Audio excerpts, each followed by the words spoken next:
माननीय उच्चतम न्यायालय ने बहुत अच्छा फैसला राष्ट्र हित में दिया है और इस तरह के फैसले का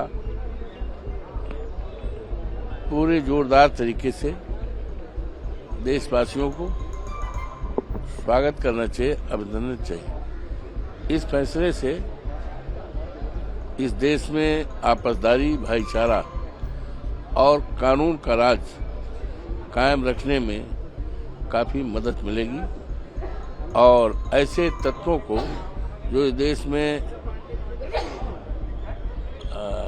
ऐसा वातावरण पैदा करना चाहते हैं बांटने का, उनके लिए रोक लगेगी। ये बड़ा स्वागत योग्य फैसला है।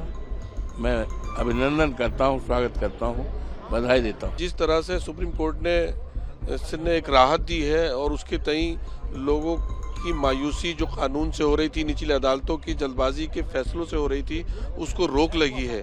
ये बहुत अच्छी खबर है हम सबके लिए, सारे कमज़ोरों और माइनॉरिटीज़ के लिए कि सुप्रीम कोर्ट ने ये फैसला करके एक राहत भरी खबर दी है।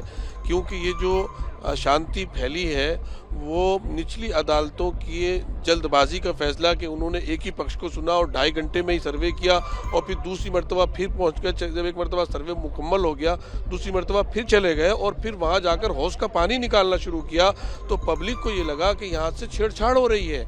तो पब्लिक बाहर देखने के लिए आई। जब देखने के लिए आई तो उस पर सीधे गोलियां चला दी आपने। तो ये चीज़ ये मैसेज जो गया है पूरी दुनिया को इस वाक़े का, वो बहुत ख़राब मैसेज गया। इससे दिल्ली इससे यूपी की पुलिस का मोरल गिरा है कि वो पार्शियलिटी कर रही थी। मैं आपसे स्पष्ट करूं, हमें माननीय सर्वोच्च न्यायालय से बहुत उम्मीद है। ये पहला फैसला नहीं है। जब मुजफ्फरनगर में नेम प्लेट लगाई गई, जब बुलडोजर की कार्रवाई हुई और अब ये जो जलियांवाला बाग जो है बनाने का प्रयास किया गया संभल को, मैं बड़े दुख के साथ कह रहा हूँ कि सरकार की देखरेख में सब कुछ हुआ।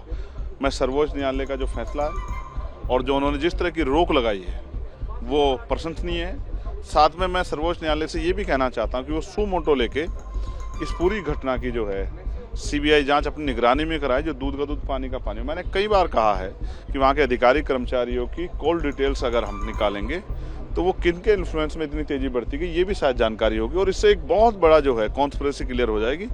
और ये कॉन्स्पिरेसी क्लियर होनी चाहिए कि इतनी बड़ी घटना कैसे अंजाम हुई। एक दिन में ऑर्डर, एक दिन पीएल दाखिल होना, उस दिन ऑर्डर होना एक्स पार्टी, उस दिन जो है सर्वे टीम बन जाना, उस दिन सर्वे हो जाना, ये सब संदिग्ध है। और फिर जो है एक बार सर्वे, 2 बार सर्वे, गोली चलना, पुलिस का बयान देना, फिर कहना लूट हो गई है, हमारे हथियार लूट ले गए हैं, और अभी भी बहुत सारी चीज़ें उनके एफआईआर दर्ज होनी चाहिए, पुलिस पर कार्रवाई होनी चाहिए। सब कुछ इस तरह से हो कि फेयर हो और जनता में जो अविश्वास है वो अविश्वास ना बने। आज अपने आप में मुस्लिम समाज के लोग अपने आप को डराव महसूस कर रहे हैं। मैं सरकार से आग्रह करता हूं कि उनको सबको साथ सबके विकास के नारे को साकार करना चाहिए और प्राइम मिनिस्टर को और मुख्यमंत्री को विजिट करनी चाहिए संभल में, जो लोगों का विश्वास और मजबूत है। माननीय उच्च न्यायालय ने जो आदेश दिया उसका पालन होगा। माननीय उनसे बड़ा तो सर्वोच्च है और उसका पालन होगा, जैसा उन्होंने कहा वैसे ही होगा। सुप्रीम कोर्ट को अच्छी तरह समझता हूं कि ये एक हम स्वीकार करनी चाहिए, क्योंकि इस विषय हमारे देश की सामाजिक भाईचारा को खराब करने वाले, बर्बाद करने वाले विषय है। जो अगर हमारे देश में हर जगह जहां एक ईदगाह है, एक मस्जिद है, हम नए नए विषय उठा के हमारे देश को इतनी किस्म की दुर्घटनाएं पहुंचाएं। आपको पता है कि संभल में बहुत लोगों की देहांत पे हो गए, बहुत लोगों की चोट पे पहुंचा गया, बहुत बुरी बात हुई है।